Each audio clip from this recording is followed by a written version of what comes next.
Je crois en Dieu, créateur du ciel et de la terre. Quel dogme plein de vérité. Et désormais, après nous être arrêtés sur ces créatures particulières que sont les anges, nous allons nous attarder sur l'homme. Nous ne verrons pas les autres créatures. Nous parlerons de l'homme d'abord, pour cette simple raison que Dieu s'est fait homme, comme nous le verrons plus tard. L'homme est comme au centre de la création. On peut dire cela parce que l'homme est comme un condensé de tout ce qui est créé. Par son corps, il s'apparente aux minéraux, par sa vie végétative de nutrition et ses fonctions de reproduction, il s'apparente aux végétaux, par ses sens externes, il s'apparente aux animaux, mais par son intelligence et sa volonté, il s'apparente aux anges et à Dieu, lui qui a été créé à l'image de Dieu. C'est en ce sens que l'on peut dire que l'homme est comme le résumé ou le condensé de tout ce que Dieu a créé. On le définit en philosophie comme un animal rationnel. Animal pour dire qu'il a tout de la créature corporelle, mais rationnel pour dire qu'il a ce qui convient aux créatures purement spirituelles. Il est comme le cardo en latin, c'est-à-dire un gond dans la création, l'homme. Animal rationnel. Qu'est-ce que cela veut dire ? Cela veut dire que l'homme est composé d'un corps et d'une âme.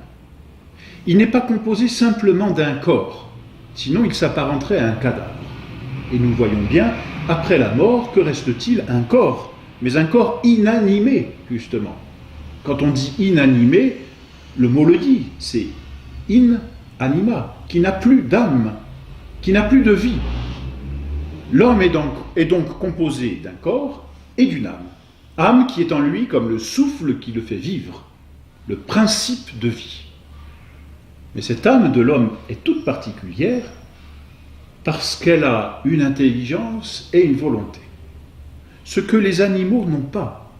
Les animaux n'ont pas l'intelligence que nous avons. Les animaux n'ont pas cette raison qui leur permet, par exemple, de connaître les choses et d'en déduire d'autres choses par des raisonnements savants. Et les animaux n'ont pas, comme nous, cette volonté et cette liberté qui nous est propre. Donc nous sommes composés d'âme et de corps. Mais nous sommes un aussi. Cette âme et ce corps composent certes l'homme, mais dans une certaine unité. On dit bien « je » quand on parle de soi, ou « nous », mais dans un pluriel de majesté, et non pas dans un pluriel de composition, à moins peut-être d'être schizophrène. Mais nous disons « je » parce que nous avons bien conscience que notre corps et notre âme ne font qu'un. Lorsque j'agis avec mon corps, je dis bien « c'est moi qui le fais ». Et lorsque j'agis avec mon âme, je le fais avec tout moi-même. La preuve, c'est que même un travail intellectuel long devient fatigant pour le corps. Cela manifeste bien cette interaction et cette unité qui existe entre le corps et l'âme. Nous sommes donc composés d'un corps et d'une âme qui forment un tout. L'homme est un animal rationnel. Et notre âme qui nous définit et qui nous distingue par rapport aux autres animaux, parce que ce qui fait que nous ne sommes pas semblables à tous les animaux de la création, c'est que notre âme n'est pas la même. Notre âme est composée, si l'on peut dire, d'une partie sensible et d'une partie rationnelle. Autrement dit, notre âme exerce des activités sensibles qui sont communes aux animaux et des activités rationnelles qui nous distinguent des animaux. Tant que l'homme agit d'une façon sensible, il ne diffère pas des autres animaux. Mais à partir du moment où, s'appuyant sur cette sensibilité, l'homme agit avec intelligence et volonté, non seulement il se distingue des animaux, mais il leur devient supérieur. Parce que ce qui définit notre supériorité, c'est notre intelligence et notre volonté.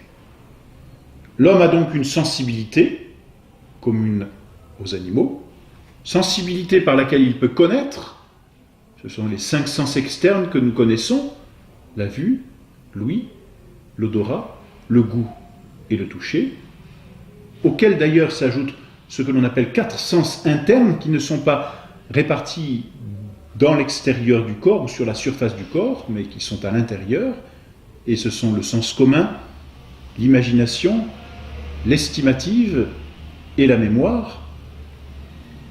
L'homme a donc ses facultés de connaissance sensible, et tout comme les animaux, il a aussi un appétit sensible, par lequel il se dirige vers un objet qui l'attire, ou par lequel il se sépare d'un objet qui lui répugne.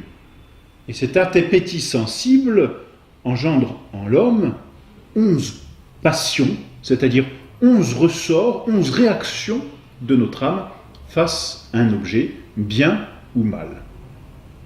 Et nous connaissons ces passions, l'amour, le désir, la joie, la haine, la fuite, la tristesse,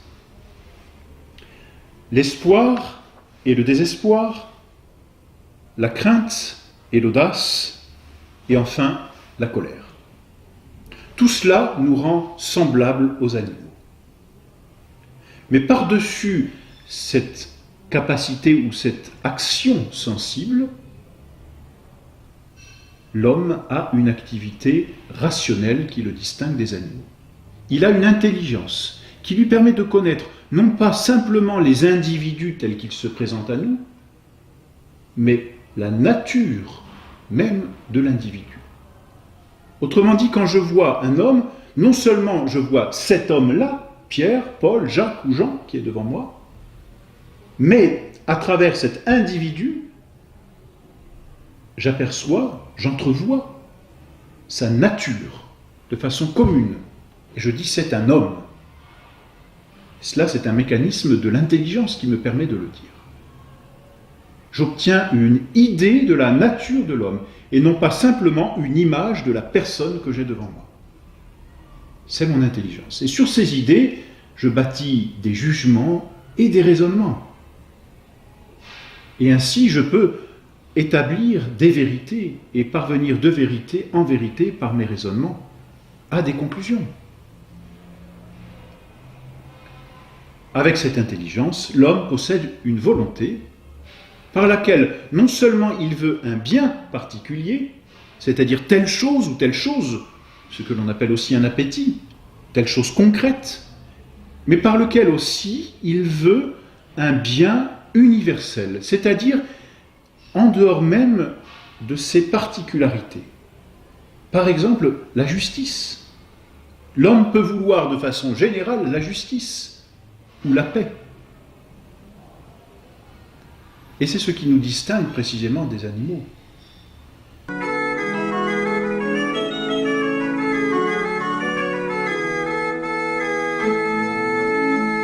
Voilà donc ce qui fait la nature de l'homme. À cette volonté, ou sur cette volonté, on pourrait dire d'une certaine façon que se greffe la liberté. C'est-à-dire que la liberté, c'est cette même volonté qui veut un bien, mais pas un bien qui est une fin dernière. C'est un bien qui est comme un moyen. C'est cela la liberté.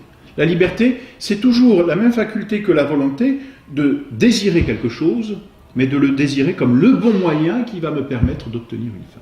C'est la liberté. L'homme a une liberté. Voilà donc ce qui caractérise l'homme, ce qui définit l'homme.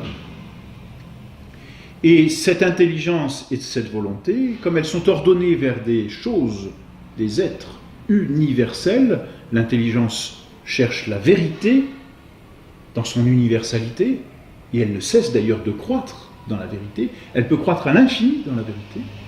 De la même façon, la volonté veut le bien de façon universelle. Et bien cette capacité qu'a l'intelligence de se tourner vers l'universel fait qu'elle est immortelle. C'est-à-dire qu'elle peut subsister en dehors des conditions du temps et de l'espace. L'âme de l'homme est immortelle en raison même de son intelligence et de sa volonté. Par nature, l'âme de l'homme est immortelle. Voilà donc la nature de l'homme, créature absolument merveilleuse, condensée de la création, et qui résume, si l'on peut dire, tout ce que Dieu a créé.